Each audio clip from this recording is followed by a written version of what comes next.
Seja bem-vindo ao curso de compensação previdenciária iniciando do zero.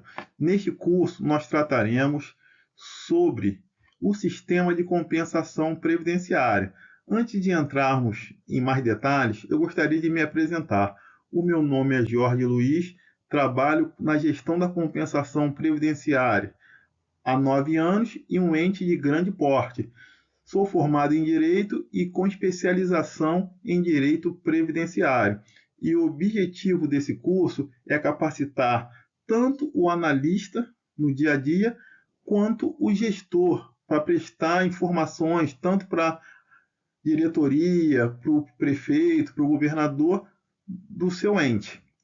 E um ponto importante é que esse primeiro vídeo estará disponível de forma pública, mas os seguintes, que é a continuação deles, estarão dentro da parte de membros deste canal. E como você pode ter acesso ao restante desse curso? E não só esse curso, mas os outros que já estão lá disponíveis e os futuros que eu já estou preparando para disponibilizar. É efetuar o pagamento de um valor simbólico, que é uma assinatura, para ter acesso a tudo que está lá disponível. E com isso você assistirá não só esse curso, mas o curso também sobre a legislação e os outros que eu vou estar preparando de forma específica em relação a relatórios, prática, o dia a dia do analista e do gestor de compensação previdenciária. E agora já estamos prontos para iniciar o nosso curso. Nesta tela do sistema de compensação, nós percebemos um menu. E nesse menu que tem requerimentos, exigências, análise, consulta, cadastro, pagamentos, relatórios, ferramentas, nós navegaremos em cada um deles para saber como utilizar, para saber como eles podem nos ajudar a evoluir na compensação previdenciária, tanto cobrando como recebendo cobrança, ou olhando os relatórios, vendo como melhorar, otimizar os resultados. Então, essa tela é a tela inicial logo após o login no sistema. E nós vamos evoluir começando pela parte de requerimentos. Quando clicamos na parte de requerimentos, ele evolui em 3 possibilidades.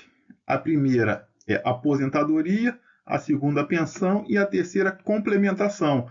Antes de entrarmos em cada um desses pontos, eu gostaria de explicar.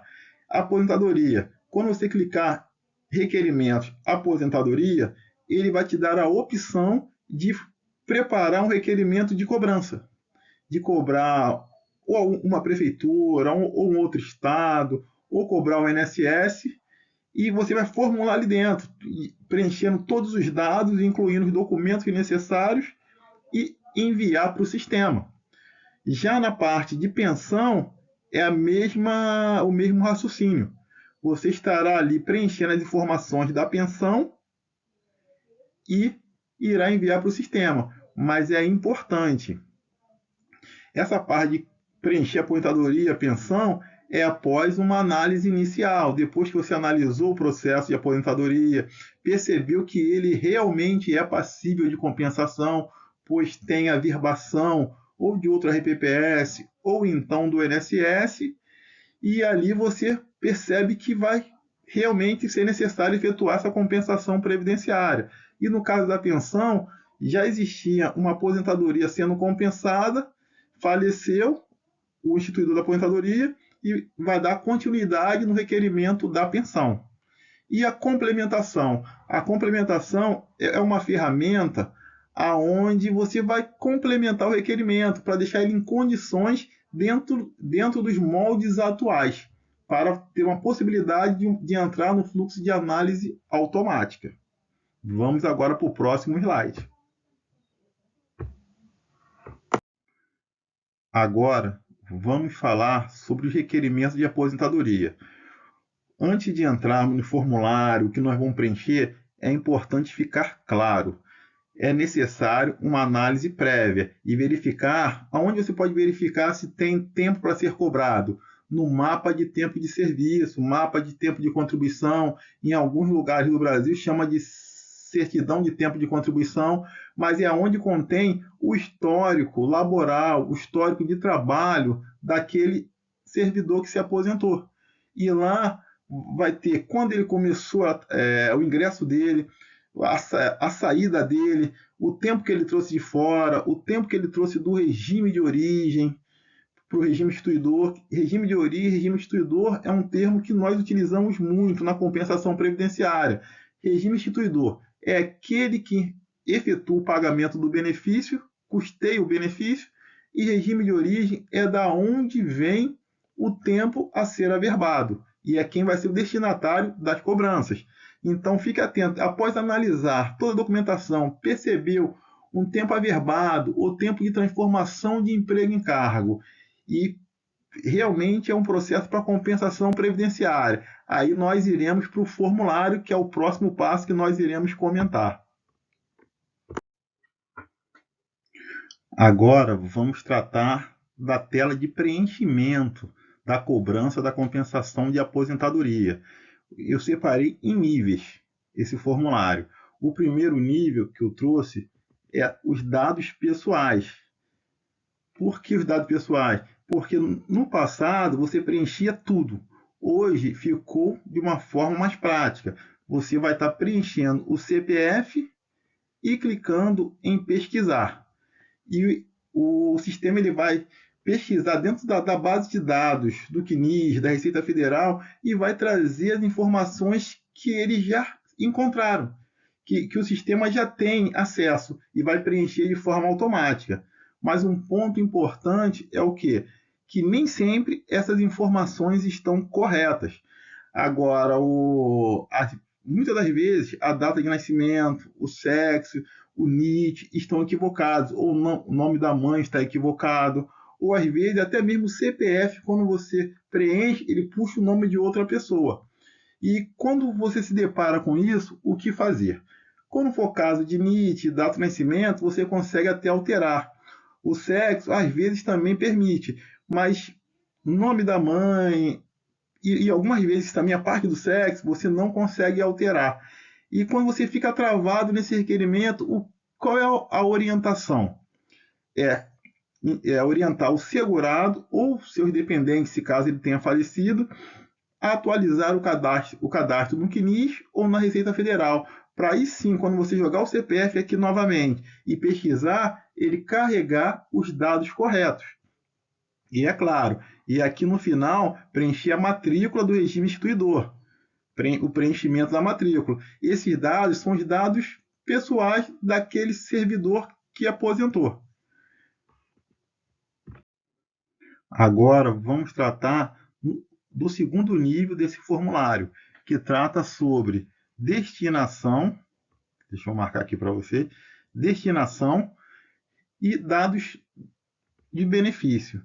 A destinação é como se fosse uma correspondência para quem você vai estar enviando essa cobrança. Se for ao RGPS, quando você clicar aqui, vai aparecer a opção RGPS. Agora, se você clicar RPPS, ele vai desmembrar em outros níveis. Clicou RPPS, ele vai abrir opção federal, estadual, municipal. Se você clicar federal, ele vai abrir algumas opções. Se você clicar estadual, ele vai abrir os estados. Se clicar municipal, ele vai abrir as prefeituras. E o que você vai fazer? Você vai escolher qual a prefeitura, ou qual o estado, ou para onde está direcionando aquela cobrança da União, para o destinatário estar correto, quem realmente você vai cobrar. E como você vai saber para quem enviar? Na certidão que averbou o tempo no seu mapa de tempo de serviço. Tem aquele mapa de tempo de serviço, mapa de tempo de contribuição lá. Digamos que eu tenho um tempo averbado da prefeitura X. Tem uma certidão da prefeitura X, que averbou aquele tempo, dentro do processo de aposentadoria. E o que você vai fazer? Vai direcionar a cobrança para aquela prefeitura que emitiu a certidão que averbou no mapa de tempo de serviço da aposentadoria que você está analisando. Mapa de tempo de serviço ou mapa de tempo de contribuição. E é importante ficar atento para poder não encaminhar para o destinatário errado. Mas isso é o fim? Não, porque se você enviar para o destinatário errado, quem recebeu irá perceber isso, abrirá uma exigência e você pode redirecionar esse requerimento para o destinatário certo. Não precisa encerrar o requerimento e fazer do zero. Você pode aproveitar o mesmo requerimento e direcionar para quem de direito. Vamos agora para os dados de benefício. Aqui nós falaremos dos dados previdenciários, que estão dentro do processo de aposentadoria que você está analisando. Você não vai procurar nada fora. Eles estão dentro do processo de aposentadoria. Por exemplo, tipo de aposentadoria. Aqui você irá verificar se é aposentadoria por idade, se é tempo de contribuição, se é por invalidez. E é importante ficar atento, porque invalidez integral não é passível de compensação. Invalidez proporcional é passível de compensação.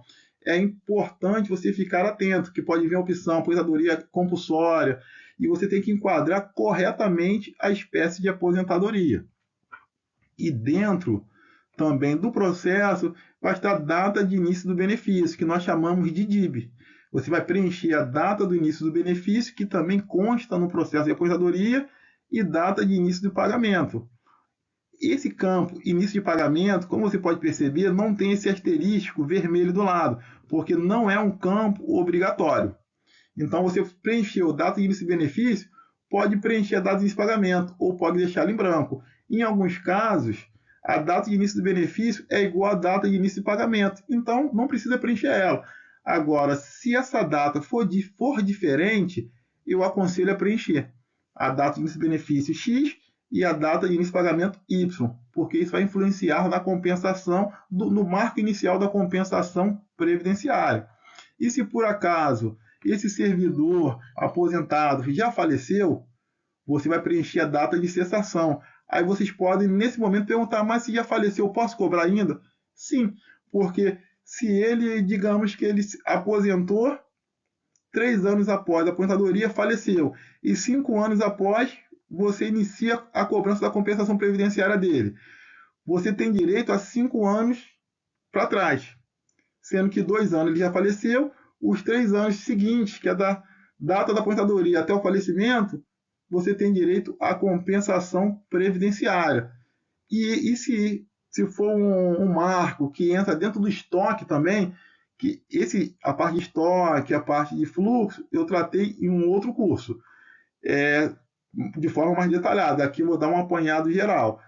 Se esse benefício foi concedido no período que dá direito a estoque, também receberá todo o valor do estoque.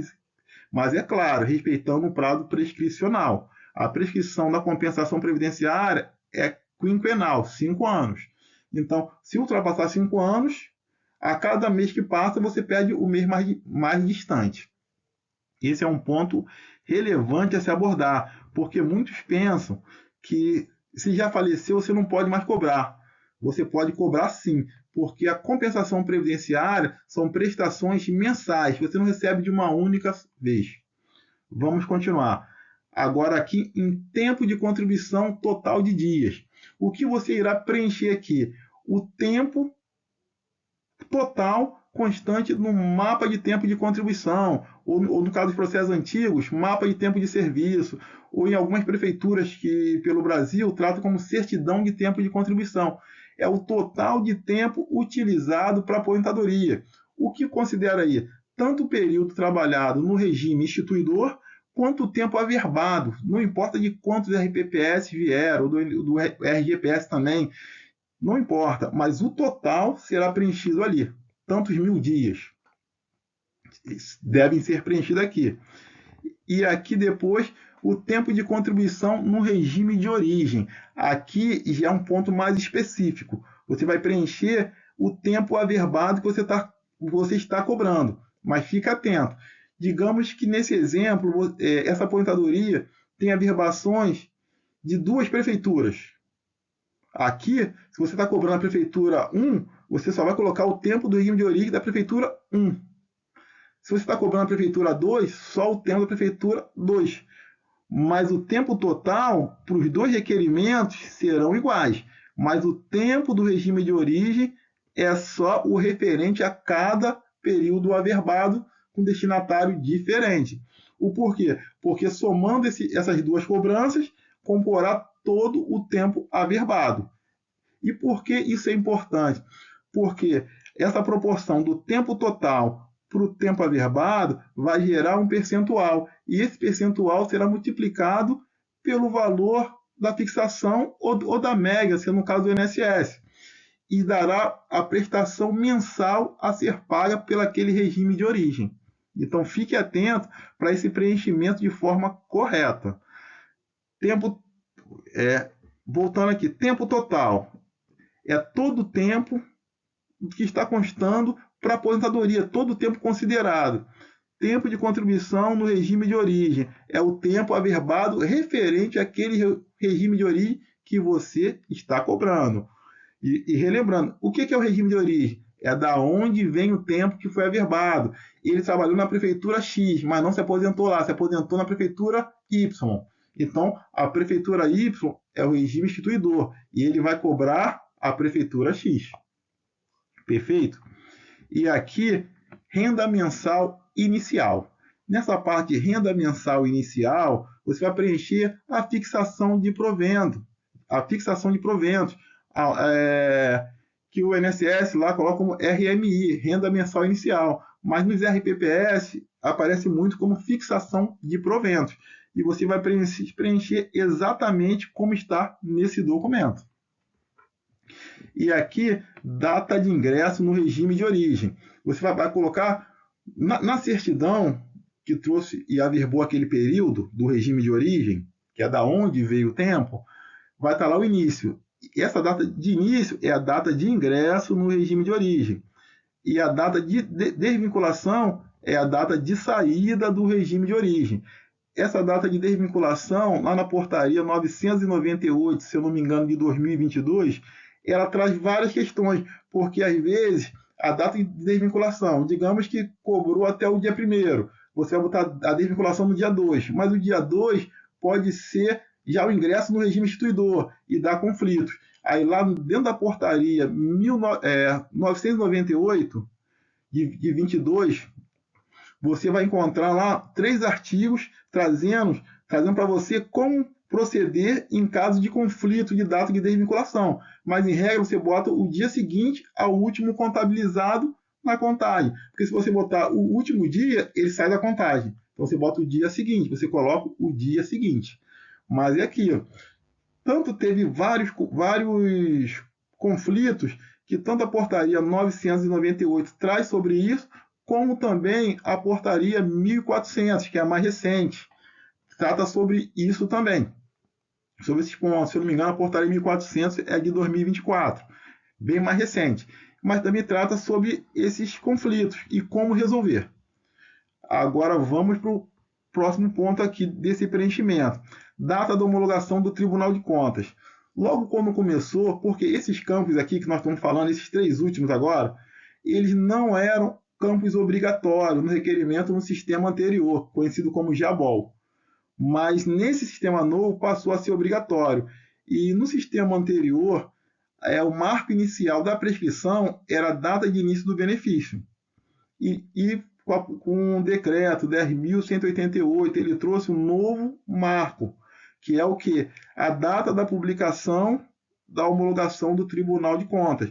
E muitos ficaram na dúvida. Ah, mas essa data é a data que está assinada? Não. A data que tem que ser preenchida é a data da publicação.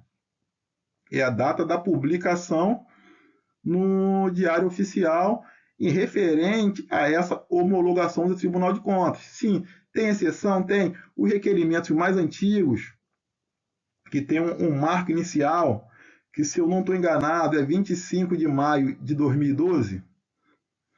Mas, nesse período, os requerimentos anteriores até esse período, você pode botar a data do documento. Posterior a esse período, é a data da publicação. E se outro RPPS questionar que você colocou a data do documento e não a data da publicação, aí você encaminha para ele esse documento que autoriza o preenchimento desta forma. Perfeito? Vamos continuar aqui. E aqui ele trouxe dois campos novos que foram incluídos agora, se eu não estou enganado, final de 2024 e início de 2025. Mais para início de 2025, que é segregação de massa do solicitante e segregação de massa do destinatário, que é um meio de separar esses pontos. Porque, digamos que você preencha lá, para poder. Porque segregação de massa, plano previdenciário, plano financeiro. Você vai ter que separar essas receitas. E se você já conseguir separar isso dentro do sistema, quando gerar o relatório, fica bem mais prático do que, de repente, você gerar um fluxo de pagamento com milhares de processos sendo compensados, e depois lá você tem que efetuar cruzamentos em banco de dados para saber qual é do plano previdenciário e qual é do plano financeiro, por exemplo. E essa é uma ferramenta que vai ajudar muito. Inicialmente, nem tanto, porque quem já está trabalhando há muito tempo já tem uma quantidade dentro, mas para o futuro você já vai reduzindo esse quantitativo até ficar só nesse grupo. É uma informação importante. E aqui nós fechamos esse segundo nível desse requerimento. Agora, nós vamos só reforçar esse slide, que é o mesmo slide anterior. É o mesmo, isso aqui.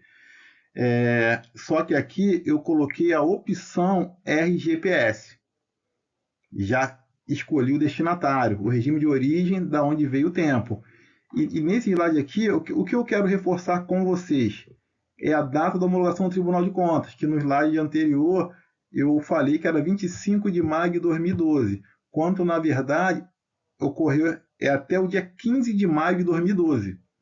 Então, o registro do Tribunal de Contas até o dia 15 de maio de 2012, você pode colocar a data do documento. E registro posterior a 15 de maio de 2012, a data da publicação. E aonde você consegue encontrar essa fundamentação? No artigo 28, inciso 2, da portaria 1400 de 2024. Então, frise, se você preencheu até o dia 12 de maio de 2012 a data do documento e alguém abriu uma exigência por esse motivo, você pega esse fundamento do artigo 28, inciso 2 da portaria 1400 de 2024 e encaminha dentro do sistema para esse analista do regime de origem, que ele terá que aceitar essa informação e dar andamento no requerimento de compensação previdenciária. Vamos para o próximo agora. Nessa tela agora, que é o terceiro nível, que eu dividi o formulário de requerimento de aposentadoria, é onde nós vamos fechar esse primeiro vídeo, que é o vídeo que vai ficar público, que eu acredito que já irá ajudar muito quem está começando agora na compensação previdenciária. Nesse terceiro nível, o que você pode fazer aqui, que é uma ferramenta que surgiu no sistema novo, é o que? É você clicar aqui em incluir períodos e aqui ele vai expandir uma parte para você preencher início, fim de vários períodos. E se você tiver vários períodos, você vai preencher ali vários períodos. Por exemplo, o INSS tem vários ingressos e início, fim de vários períodos que ele trouxe averbado. Você vai estar preenchendo ali. Preencheu esse período todo, você vai fazer o quê? Vai verificar se o tempo que vai estar líquido lá em dias está semelhante ao que está certificado. Se não tiver, se tiver maior o tempo, você terá que descontar. Aí vai ter uma parte aqui embaixo para você colocar desconto. Por exemplo, a certidão tem 1000 dias. Você botou o início e o fim, deu 1001 dias. Aí você vai botar no descontar um dia, para poder descontar um dia e ficar 1000 dias exatos, igual está na certidão. Porque se ficar diferente da certidão, não aceitarão a compensação, abrirão exigência para retificar esse ponto. E uma outra ferramenta que tem no caso do INSS é o que? É um botão que vai ter aqui em cima, que não sei por que não apareceu nessa tela que eu cortei aqui, para incluir aqui, é pesquisar CTC. Porque se for tempo do INSS e já tiver cadastrado, quando você clicar no CTC, ele já preenche de forma automática. Dos RPPS não preenche. Mas do RGPS, se for período novo, ele de alimenta de forma automática, você só confere se está correto e se todo o tempo que ele incluiu ali foi aproveitado no seu RPPS. Como você verifica isso? Dentro do tempo averbado no mapa de tempo de contribuição e comparando com a certidão. Vamos agora partir para a última informação do requerimento de aposentadoria. O upload de arquivos. Aqui você carrega as imagens do mapa de tempo de contribuição, da homologação do Tribunal de Contas, da fixação de proventos, as documentações necessárias, carteira de trabalho, se for o caso. Aqui é o espaço que você carrega as informações necessárias, mas fique atento porque quando você clica aqui, ele vai abrir várias opções e uma delas é outros. Outros pode ser qualquer informação complementar que seja necessário. Agora, o que tem opção específica, aquele documento tem que entrar naquela opção específica. Agora, aquele documento que você possui, precisa incluir e não tem um item específico para ele, você pode colocar em outros, que não haverá problema algum. Embora, se esse requerimento ficar qualificado para análise automática, não será verificado nem documentos, ele vai processar de forma automática. E uma última informação para esse slide é o quê? Que no passado, para o requerimento entrar em análise, precisava ter todas as imagens no sistema. Hoje não. Hoje, para o requerimento entrar em análise, basta o envio dele. Ele já entra em análise e ele pode se qualificar para análise automática. O que é se qualificar para análise automática? As informações estão tudo de acordo dos cadastros que o INSS consulta. O período também já é um período recente, já está cadastrado. E esse requerimento processa de forma automática, sem precisar um analista do INSS olhar esse requerimento, verificar a documentação. Ele já processa de forma automática. E aqui nós fechamos esse vídeo e o formulário de preenchimento do requerimento de aposentadoria. No próximo vídeo, nós iniciaremos com o preenchimento do requerimento de pensão.